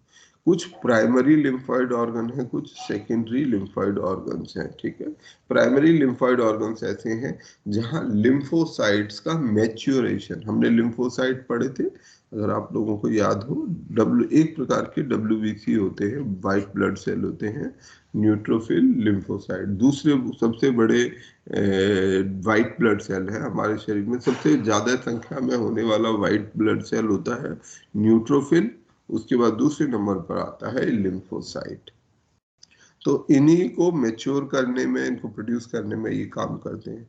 उसके बाद सेकेंडरी लिम्फोइड ऑर्गन है जो पेरिफेरल लिम्फोइड ऑर्गन्स कहलाते हैं, और ये हमारे इस अडेप्टिव इम्यून रिस्पॉन्स को इफेक्ट में लेकर आते हैं। इनके उदाहरण हैं spleen, tonsils, lymph node, appendix, ठीक है। जैसे टॉन्सिल्स हैं, टॉन्सिल्स के अंदर में जब कोई हमारा गला खराब होता है, गला खराब बेसिकली टॉन्सिल्स क्या काम करते हैं?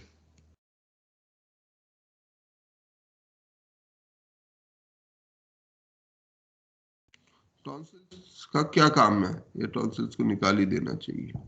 ये सर बोलने में हेल्प करते हैं क्या? टॉन्सिल्स नहीं, टॉन्सिल्स का जो मुख्य काम है जो बोलने में हेल्प करता है वो होता है एपिग्लॉटिस।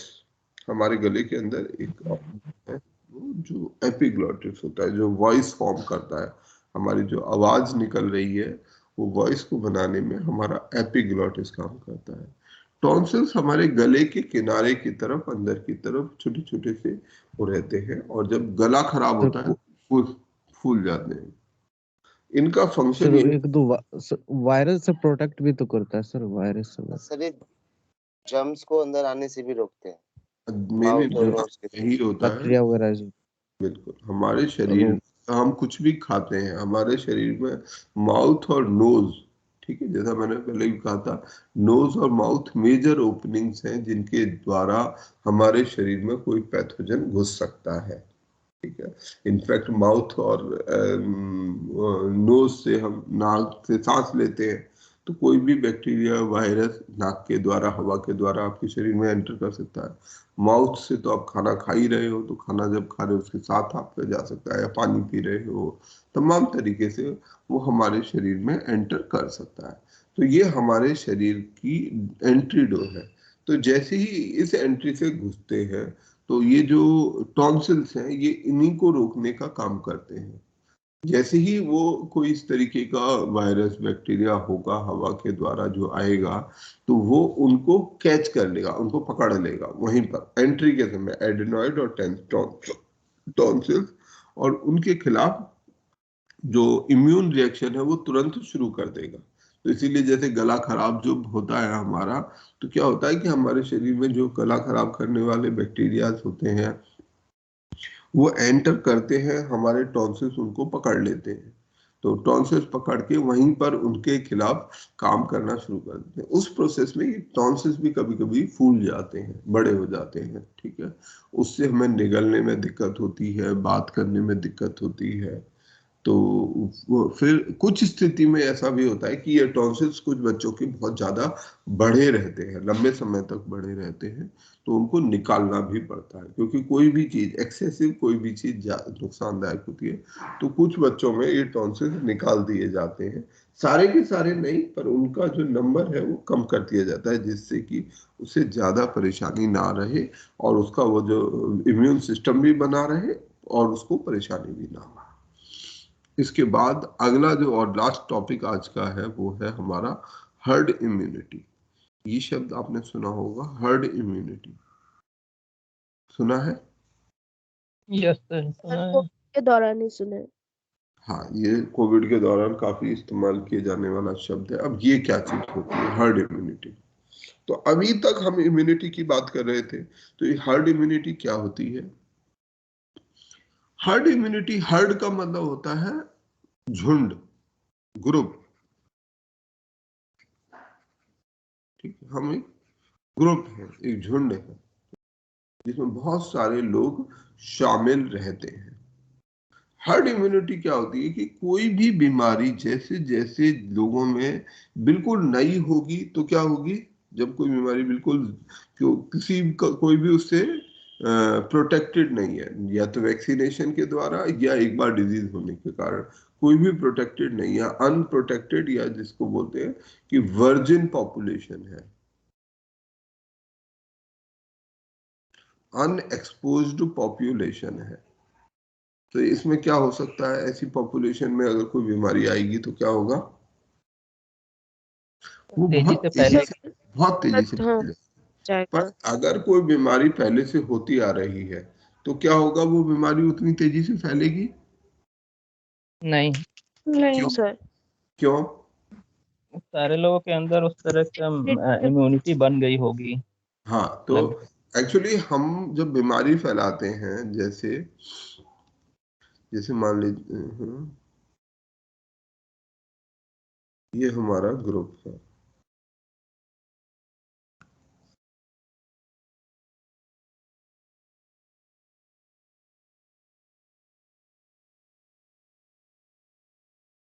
ये आदमी बीच वाला है, इसको, ये क्या हो रहा है,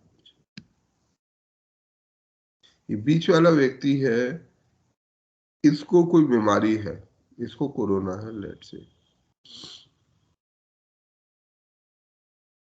इसको कोरोना है, और ये इन सारे लोगों के संपर्क में आया, तो क्या होगा इन सबको, अभी ये सभी अनएक्सपोज्ड है, कभी इनको ये कोरोना नाम की बीमारी नहीं हुई, तो क्या होगा, इनमें से बहुत लोगों को ये ट्रांसमिशन हो जाएगा, सारों को हो सकता है लगभग। अब हर एक आदमी का अपना एक चक्र है, ये इनके अपने कुछ दोस्त होंगे, ये इनको फैला देंगे, इसका अपना चक्र होगा, हर एक व्यक्ति का अपना एक ग्रुप है, एक हर्ड है, उसको वो बीमारी फैला रहा है। परंतु जैसे जैसे बीमारी कॉमन होती जाती है, फैलती जाती है, तो क्या हो जाता है कि कुछ लोग उससे ऑलरेडी प्रोटेक्टेड हैं,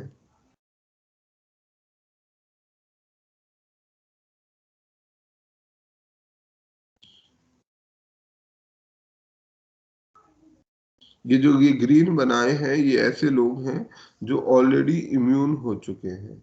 ये रेड लोग ऐसे हैं जो जिनको ये बीमारी नहीं हुई है अभी।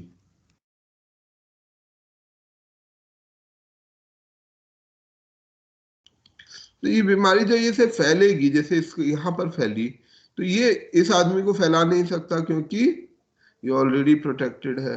ये इसको नहीं फैला सकता क्योंकि ये भी प्रोटेक्टेड है। ये इसको नहीं फैला सकता, ये प्रोटेक्टेड है, ये प्रोटेक्टेड है। तो जैसे जैसे आपके आसपास प्रोटेक्टेड लोगों की या वैक्सीनेटेड लोगों की या डिजीज लोगों की संख्या बढ़ती जाएगी, तैसे तैसे डिजीज का ट्रांसमिशन रुक जाएगा। ये बीमारी क्योंकि अब इसको नहीं हो रही तो इसको भी नहीं होगी, जबकि ये प्रोटेक्टेड नहीं है, ये वैक्सीनेटेड नहीं है, परंतु इन लोगों को भी ये बीमारी होना रुक जाएगी। और ये फिनोमिना कहलाता है हर्ड इम्यूनिटी। इस सिस्टम में इम्यूनिटी जो है ट्रेवल करती है बाय ब्रेकिंग द ट्रांसमिशन। ठीक है, जब लोगों के अंदर में ट्रांसमिशन रुक जाता है, कम हो जाता है, ठीक है, जब बड़ी संख्या में लोग वैक्सीनेटेड हो जाएंगे और सफिशिएंट परसेंटेज वैक्सीनेटेड, उसमें ये ध्यान रखने वाली बात है कि सफिशिएंट लोग प्रोटेक्टेड होने चाहिए, तो उससे डिजीज का जो स्प्रेड है वो कम हो जाता है। और इस फिनोमिना को हम कम्युनिटी इम्यूनिटी या हर्ड प्रोटेक्शन बोलते हैं। सर ये वायरस के विरुद्ध डायरेक्ट काम करता है या इनडायरेक्ट करता है सर? ये इनडायरेक्टली काम कर रहा है, इसका कोई बायोलॉजी से कोई लेना देना नहीं है, इसमें कोई वैसा काम नहीं है। परंतु क्योंकि आप मान लीजिए 5 लोगों के संपर्क में आए, आपको कोई बीमारी है, आप 5 के संपर्क में आए, परंतु वो 5 लोग ऑलरेडी वैक्सीनेटेड थे, तो उन 5 को वो बीमारी नहीं होगी, या उनको वो ऑलरेडी बीमारी हो चुकी थी तो वो उनको बीमारी होगी नहीं। जब उनको बीमारी नहीं होगी तो उन 5 से अगले 5 को भी नहीं होगी, तो 25 लोगों को वो बीमारी होने से रुक जाएगी। तो आगे वाली लेयर में अगर मान लीजिए कुछ ऐसे लोग हैं भी, आधे लोग वैक्सीनेट हो गए, 60% लोग अगर वैक्सीनेट हो गए, तो 40% बिना वैक्सीनेशन के भी उस डिसीज का ट्रांसमिशन रुक जाता है। और इस फिनोमिना को हम कम्युनिटी इम्यूनिटी, जैसे कम्युनिटी ट्रांसमिशन है ऐसे ये कम्यून इम्यूनिटी है और हर्ड प्रोटेक्शन है, जिससे कि उस डिसीज का, उस बीमारी का, उस इन्फेक्शियस एजेंट का जो ट्रांसमिशन दर है वो कम होती जाती है, जिससे कि ट्रांसमिशन रुक जाता है और ह्यूमन टू ह्यूमन ट्रांसमिशन रुक जाता है। दुनिया में मतलब इसके लिए भी कुछ रिकमेंडेशन हुई। और जैसे अभी हम कोविड में भी देख रहे हैं कि कोविड का जो ट्रांसमिशन है वो रिलेटिवली उतना तेज नहीं है, क्योंकि जैसे जैसे वैक्सीनेटेड लोग बढ़ते जाएंगे वैसे वैसे ट्रांसमिशन चेंज होता जाएगा। परंतु एक चीज यहाँ पर ध्यान रखने वाली होती है कि अगर वायरस म्यूटेट कर जाए और ज्यादा म्यूटेट कर जाए, तो इस बात की कोई गारंटी नहीं है कि वो वैक्सीनेशन स्टेटस, जो प्रीवियस वैक्सीनेशन स्टेटस है, वो किसी फायदे का होगा। ठीक है, चलिए तो आज के लिए यहीं तक करते हैं और कल फिर आगे बढ़ेंगे यहीं से। ठीक है, हेलो सर, हाँ जी, पिछले क्लासेस के वीडियो अपलोड कर दीजिए आप। ओके, कर देंगे। ठीक है, थैंक यू। मैंने आज वो तो शेयर कर दी है आप लोगों के साथ, होपफुली मिल गई होगी। और भी कोई चीज होगी तो मुझे याद दिला दिया कीजिए। आपने याद दिला दिया, थैंक यू सर। मैंने वीडियो के लिए भी याद दिलाया है, मैं कर दूंगा उसको। सर क्वेश्चन अपलोड करने थे। क्वेश्चन अपलोड, ठीक है, ठीक है, याद दिलाते रहा करो यार, शर्माया मत करो याद दिलाने। ठीक है, अगर मैं अपने आलस मतलब मैं अपनी प्रवृत्ति को नहीं बदल रहा हूँ तो आपको भी अपनी प्रवृत्ति नहीं बदलनी चाहिए। सर एक बार क्वेश्चन पर डिस्कशन कर लेते जो एग्जाम हुआ मेंस का। बिल्कुल करेंगे, बिल्कुल एजेंडा का हिस्सा है। एग्जाम हो जाने दो, फिर सारे पेपर को मतलब 2-3 क्लास केवल इसी काम पे करेंगे कि किस किस तरह से आप किस किस क्वेश्चन को अटेम्प्ट कर सकते हो। ठीक है, yes sir. Thank you sir. Okay sir, thank you sir, good day sir. Deepak तुम बीच बीच में मुझे ये 2-3 रिक्वायरमेंट जो थी ना वो याद दिला देना जब तक वो पूरी ना हो जाए। ठीक है, थैंक यू ये वाले सर। ना जो अभी डिस्कशन हुआ। हाँ, जो अभी डिस्कशन में मतलब दो, एक तो क्वेश्चंस अपलोड करना और एक वीडियो हाँ अपलोड करना। ठीक, ओके ओके।